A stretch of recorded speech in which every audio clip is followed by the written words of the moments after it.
ভারতে পালিয়ে যাওয়া শেখ হাসিনা ও তার দল নির্বাচনে অংশগ্রহণ করতে পারবে কিনা তা এখনো পরিষ্কার নয়।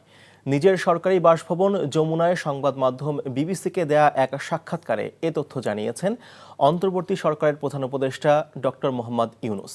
বৃহস্পতিবার নিজেদের ওয়েবসাইটে সাক্ষাৎকারটি প্রকাশ করেছে বিবিসি। ইউনূস বলেন, মানবতাবিরোধী অপরাধের দায়ে বাংলাদেশে শেখ হাসিনার নামে মামলা রয়েছে। আওয়ামী লীগকে সিদ্ধান্ত নিতে হবে তারা নির্বাচনে অংশগ্রহণ করবে কিনা। নির্বাচনে কে অংশগ্রহণ করবে তা নির্বাচন কমিশন সিদ্ধান্ত নেবে বলেও জানান তিনি। দেশের শান্তি শৃঙ্খলাকে সবচেয়ে গুরুত্বপূর্ণ উল্লেখ করে তিনি বলেন, দেশের অর্থনীতি ধসে গেছে। তার ভাষায়, অর্থনীতি এমন মনে হচ্ছে যেন 16 বছর ধরে কিছু ভয়াবহ টর্নেডো চলেছে।